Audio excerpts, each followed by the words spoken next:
Hello बच्चों, चलिए प्रश्न को देखते हैं। प्रश्न में दिया है हाइड्रोजन के परमाणु की nवीं कक्षा में परिभ्रमण करने वाले इलेक्ट्रॉन की ऊर्जा En बराबर -13.6 बटे n का वर्ग इलेक्ट्रॉन वोल्ट होती है। इलेक्ट्रॉन के चतुर्थ से तीसरी कक्षा में संक्रमण होने पर उत्सर्जित ऊर्जा तथा इस संक्रमण में उत्सर्जित विकिरण की तरंगदैर्घ्य ज्ञात कीजिए। प्रश्न को हल करने के लिए सबसे पहले प्रश्न की मुख्य अवधारणा को देखते हैं। मुख्य अवधारणा: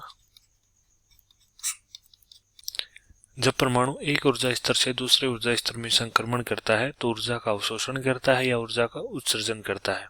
जब निम्न ऊर्जा स्तर से, ये माना निम्न ऊर्जा स्तर है तथा ये उच्च ऊर्जा स्तर है,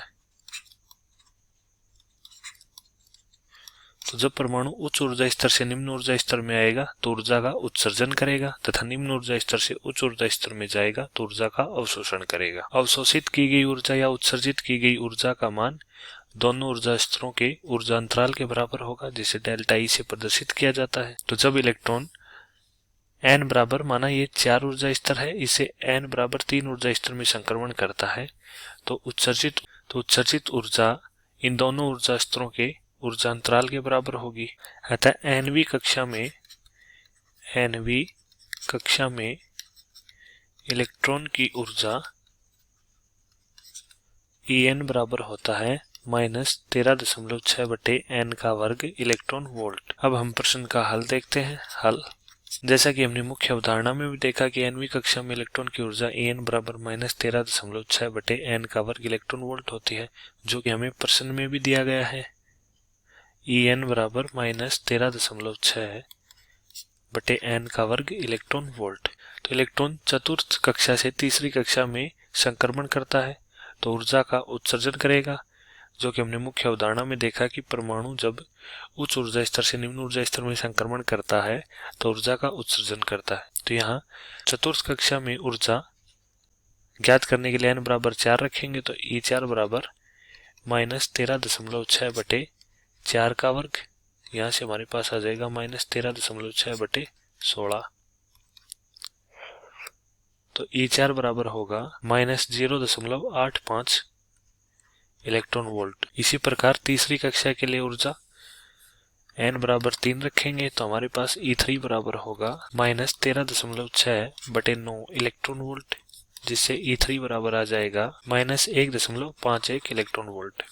चूंकि इलेक्ट्रॉन के चतुर्थ कक्षा से तीसरी कक्षा में संक्रमण के पश्चात उत्सर्जित ऊर्जा दोनों ऊर्जा स्तरों के ऊर्जा अंतराल के बराबर होगी, तो यहाँ ऊर्जा अंतराल डेल्टा ई बराबर होगा डेल्टा ई बराबर E4 माइनस E3। तो यहाँ से हम लिख सकते हैं डेल्टा ई बराबर -0.85 माइनस 1.51 इलेक्ट्रॉन वोल्ट।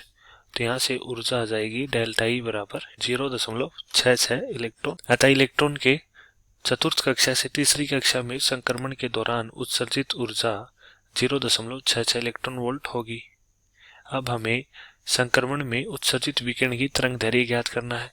तो चूंकि हम जानते हैं ऊर्जा व तरंगदैर्घ्य में एक संबंध होता है डेल्टा ई बराबर hc बटे लैम्डा, तो यहाँ से हम लिख सकते हैं लैम्डा बराबर hc बटे डेल ई। डेल्टा ई का हमने मान ऊपर ज्ञात किया है जो कि 0.66 इलेक्ट्रॉन वोल्ट है। इसे हम जूल में परिवर्तित करेंगे तो हमारे पास लैम्डा बराबर होगा 6.67 गुणा 10 की घात -34 गुणा 3 गुणा 10 की घात 8 बटे 0.66 गुणा 1.6 गुणा 10 की घात -19। तो यहाँ से लैम्डा बराबर होगा 18.787 गुणा 10 की घात -7 मीटर। तो यहाँ से हम लिख सकते हैं लैम्डा बराबर 18,787 गुणा 10 की घात -10 मीटर। चूंकि हम जानते हैं कि 1 एंगस्ट्रॉम बराबर होता है 10 की घात -10 मीटर, तो यहाँ से हम लिख सकते हैं लैम्डा बराबर 18,787 एंगस्ट्रॉम। अतः उत्सर्जित विकिरण की तरंगदैर्घ्य 18,787 एंगस्ट्रॉम होगी। मैं आशा करता हूँ कि आपको समझ में आया होगा। धन्यवाद।